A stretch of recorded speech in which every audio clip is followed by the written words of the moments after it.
Another 5 miles, another 350. I'm up to 350 push-ups, 20-pound vest. So, American black men are the most domesticated men in the world. Why is that? Why do I say that? As an American black man, why would I say something like that? I'm saying that because we are. And how we've been domesticated is through the laws and the practices of this country. Do I love America? Yes, I love America. I'm a U.S. veteran, Air Force veteran, also law enforcement for 12 years. So I love the United States. I don't like what the United States does. Okay, I love what they stand for, but I do not like a lot of things that the United States government does.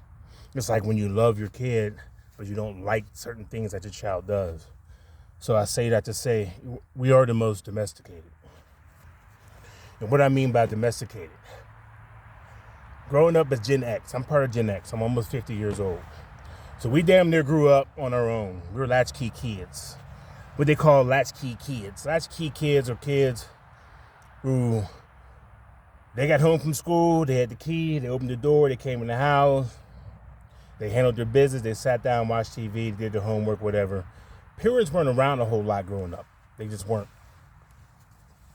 And because they weren't, we pretty much grew ourselves up, along with growing up our cousins, and we have brothers and sisters and things like that.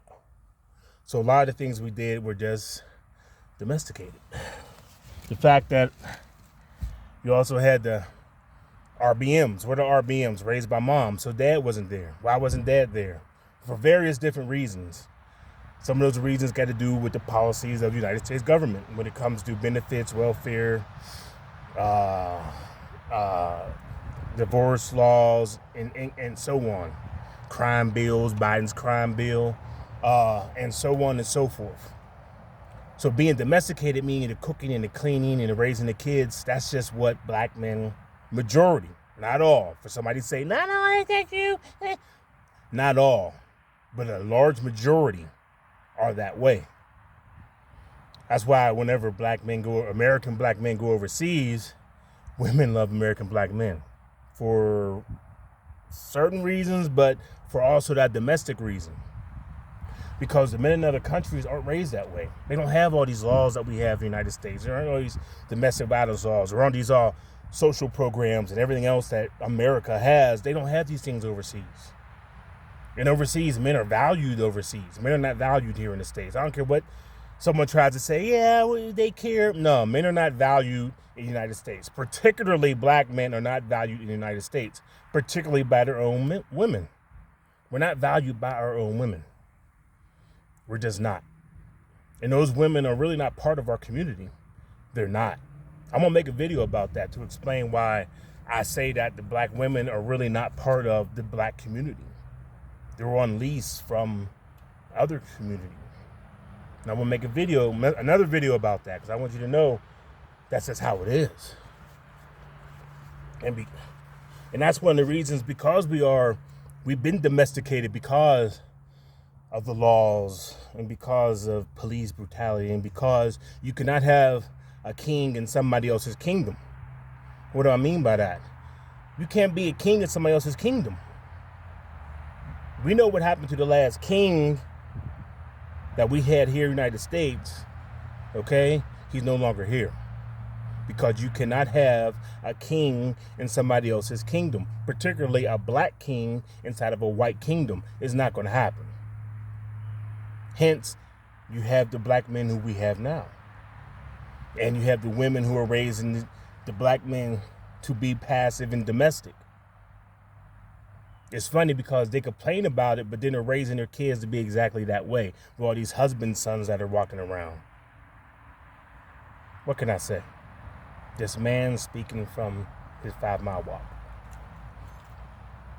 Secondly, so when other men come to this country and they dominate in this country, and they're wondering why the black men don't dominate in this country, it is because of that whole system that is in place. And it's not because we're victims, because we're not.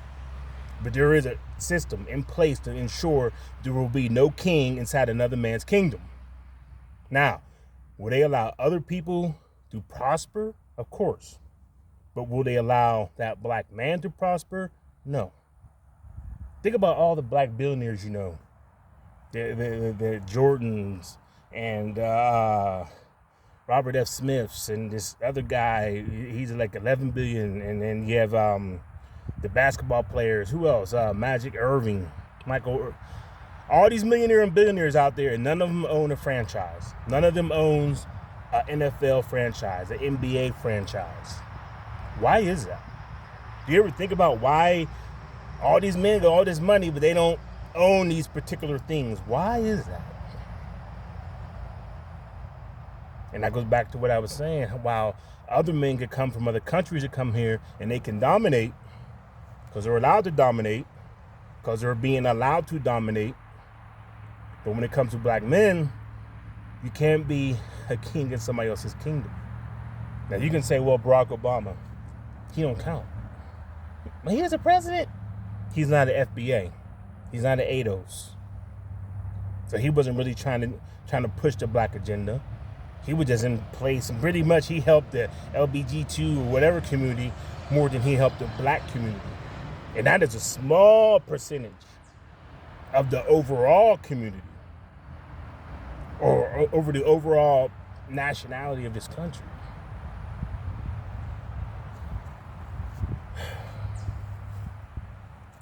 Black men being domesticated. It is an issue. It is a problem. It's not going to be corrected. As long as there is a constitution and as long as there is the powers that be in play, it's never going to be corrected. Just like reparations, good luck with all that. It's never going to happen. Years way after I'm dead, probably, but by then, doesn't matter, I'm dead. But in my lifetime, it's not going to happen. There's too much to lose by letting another king inside of this kingdom. There's too much for them to lose. They're not going to let that happen. And when I say they, the blue bloods, the people who run this country. It's not a conspiracy. It's how things work. We don't have to go down this whole path of hotep and conspiracies and how they're doing this, that, and the other. We're actively seeing it in real time, how things work in this country. But for some odd reason, a lot of people are in denial because they don't want to see it. I see it, I acknowledge it, and I keep it pushing, along with other black men who were not victims. We're going to keep it pushing regardless of how the system treats us. We're going to keep pushing. That's why we say 6, how you copy clear cap what you got, because there's only a small percentage of us who are going to keep moving forward while the rest of them are going to be like, it's a system, it's a system, it's a system. No shit. We know it's a system. What are we going to do about it? Well, we need to vote. Fuck all that. Come on, man. Work on yourself. All this waiting for somebody else to come and save you. I made a video about that already. No one's coming to save you as a black man. Nobody's coming to save you. That's why people from other countries can come here and get above us that quick, because they're going to give them money and help them faster than they're going to help you. So what do you need to do? You need to help your goddamn self. You still worried about other people and politicians and all this other stuff. Be concerned about your damn self. To round out the video, yes, black men are domesticated relative to other men on this world. Because those men don't have the laws and the constant beat down that black men have from laws, their own women, other black men, politicians. They don't have all that. They don't have that constant beat down. It takes a pretty strong man, particularly a strong black man in this country, to keep a smile on his face, the positive attitude, because he knows the odds are against him, and this isn't all made up. These are actively things that are happening. I mean, go look up Wells Fargo and Bank of America, who they're still redlining and still under appraising people's houses and not giving loans, and this shit is real. This shit is actually happening. I say all that to say, let me go get something to eat, drink some water, and continue the rest of my day. Victim? Hell no. I'm not a victim. I'd be damned to be a goddamn victim. I'm gonna make it in this place. Trust and believe. I'm out.